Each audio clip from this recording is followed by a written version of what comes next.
Hey, what's going on, guys? Welcome back to the Dream Sky Fitness Podcast, a radio show coming to you on this Sunday, April the 26th, just about 3 o'clock here.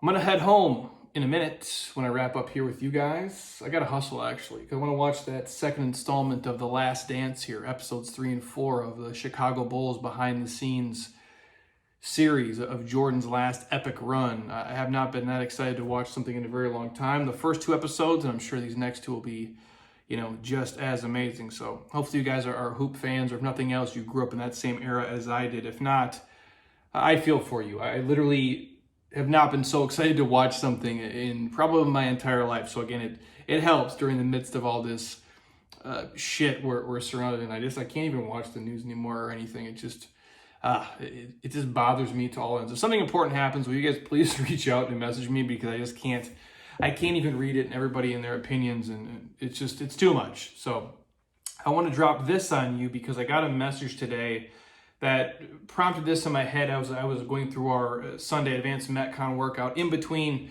the swear words and the sweating, I'm thinking about this message the entire time, and I thought it would be more than prevalent to share it with you right now. And I'm going to go back to an old podcast we did, probably one of the first ones, which was off of a YouTube series, which is a huge part of a lot of the speeches I do when the world is open and I'm allowed to travel and speak to these corporations and the people who bring me in to ramble on like this.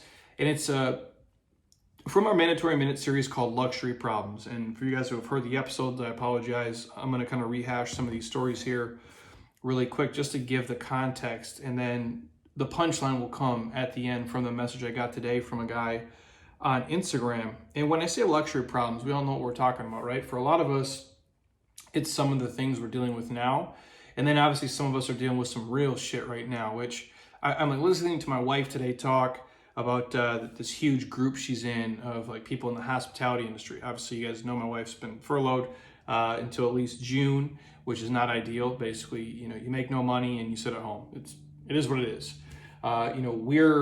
We survive it, but we're not like most people. I'm not like most dudes, and we don't have kids, we don't have debt, so there's that. So that's how we can do it. And I'm still producing, and I'm working basically the same hours, just in different avenues. Like some areas of our business are hemorrhaging money every day, and some of them are making more money than we ever thought they would. So that's kind of the neat part. Although this does suck for us, we're in a different boat. But I'm in here today, and she's like reading through this thing where, this one family has two people furloughed, and basically they're making no money. And because how the government system is set up, they can't get, the state unemployment, and they can't get the CARES Act money. So essentially for the next, at least I think 6 or 7 weeks, they're not going to have any income coming in, or like, $200 a week, which for a family is not sustainable. And I feel terrible for them. And that's kind of the tie-in here. And when I say luxury problems,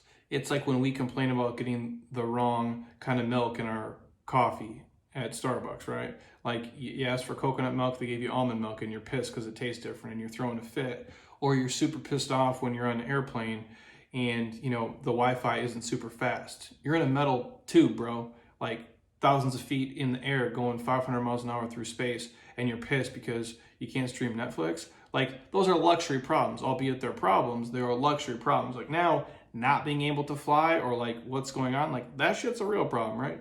So it brings me to the stories here. And a couple of these are old and some of these are new, and I'm going to run through them quick. I remember one day, way back when we started this business, and when Dave and Ben are with me, and we're building it up from like the phase 1 it's in to like the phase 2. And we would all kind of work different shifts and schedules and stuff, and we would train sometimes with each other and sometimes on off hours. Well, I had moved to my house now, and there was like a LA Fitness that was close to my house. This is probably like 7 years ago. And I'm like, well, I can go get a quick workout in. I got time right now between lunch, but I have all my stuff with me. So I have like my laptop, backpack. I have a bunch of checks from clients that drop them off. I have a bunch of our personal checks. I have my personal credit cards, my business credit cards, my iPhone, everything. But I just, I put it in the trunk of my car, lock it. This is like 12 o'clock in Scottsdale on like a Tuesday. I run into the LA Fitness, literally do like a quick Tabata style workout, so like a 20-10. I couldn't have been in there for more than 25 minutes. The workout took me 20 minutes. I did probably 2 minutes of mobility. Then I complained because it was hard, and then I walked out, right? So this 25 minutes I'm in this LA Fitness. I come back out to my car, and I notice it looks just a little bit off, right? And this is my same legit 2008 Honda Accord that I have right now sitting outside in the parking lot. Still rolling with it. And I go up to it and I look at the passenger side, and there's like this space between the passenger side window and the car door, like about a 2-inch gap, like someone had taken like a crowbar or something and tried to space it in between and break in my car. I can actually put my hand, if you're watching me on YouTube, I can put my hand in between the window seal and like the car door. Like that's how much space they pried open, but yet the window's still intact. I walk around to the driver's side of my car, and that's when I see it. My entire driver's side window is completely smashed in. There's the same spacing on that side, but what I think happened is these people robbed my car, but they couldn't do it like New Jack City, or like New Jersey Drive. They couldn't, they weren't that crafty. So they had it like, they tried to pry it open and be slick, but they couldn't make it happen, so then they smashed the window completely. I open up my car door, there's glass everywhere inside smashed. My wallet's gone. All my credit cards, all my business credit cards. My laptop is gone. My iPhone is gone. I got about $200 cash. That was gone as well. They left my GPS, and what else did they leave me?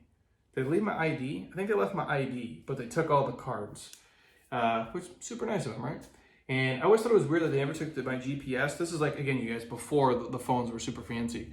They didn't take the GPS, they didn't take my garage door opener. So clearly they didn't want to like break into my house and steal my shit there, but they wanted everything that was in the vehicle. Oddly enough, they had used my credit cards, business and personal, about 6 times within probably 45 minutes before I could cancel them. And back in the day, what I used to do is like a normal person, I'd put all my cards into my wallet. So I'd have like a Home Depot card, I'd have like a Lowe's card, I'd have like a Kohl's card, like all the shit normal people would have. Like we had just bought our house, right? So I had used the Home Depot card. Like